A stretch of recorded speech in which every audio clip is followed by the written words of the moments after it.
नमस्कार, मी अक्षदा. तुम्ही पाहताय राष्ट्र सह्याद्री न्यूज. राष्ट्र सह्याद्री न्यूज मध्ये आपणा सर्वांचे मनपूर्वक स्वागत. वळूयात बातमीकडे.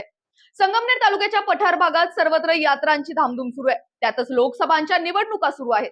यात्रांमध्ये गावातील ग्रामस्थ एकत्र जमत असल्याचा फायदा घेऊन उमेदवार या यात्रांना भेटी देत असल्याचं चित्र आहे.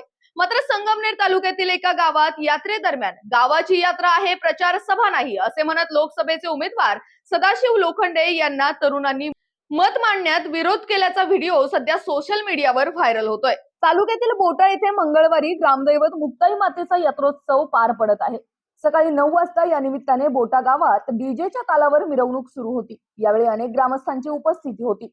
त्यावेळी माजी खासदार शिवसेना शिंदे गटाचे उमेदवार सदाशिव लोखंडे हेही उपस्थित झाले. त्यांनी डीजेच्या तालावर ठेकाही धरला. गावातील काही कार्यकर्त्यांनी लोखंडे यांना डीजेच्या गाडीवर चढवले. त्यांना बोलण्यासाठी माईक हातात दिला. मात्र प्रचार सभा नसून ही गावाची यात्रा असल्याचे सांगत काही तरुणांनी लोखंडे यांच्याकडे माईक देण्यास विरोध केला. हा सर्व प्रकार पाहून लोखंडे यांनी डीजेच्या वाहनावरून खाली उतरून निघून जाण्याचे पसंत केले. यावेळी मोठ्या संख्येने बोटा ग्रामस्थ, विविध पक्षांचे पदाधिकारी उपस्थित होते. दरम्यान बोटा येथे यात्रोत्सव मिरवणुकीत भंडारा उधळला जात होता. माजी खासदार लोखंडे हेही मिरवणुकीत सहभागी झाले होते. डीजेवर लोखंडे यांना चढवण्यात आले. मात्र अनेक जण भंडाऱ्याने माखलेले असल्याने गावातील पुढारीच डीजेवर चढले असे तरुणांना वाटल्याने त्यांनी खासदार लोखंडे यांनाच माईकवर बोलण्यास थांबवले, असेही काही तरुणांचे म्हणणे आहे.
राष्ट्र सह्याद्री न्यूज साठी प्रतिनिधी नितीन शेळके, घारगाव.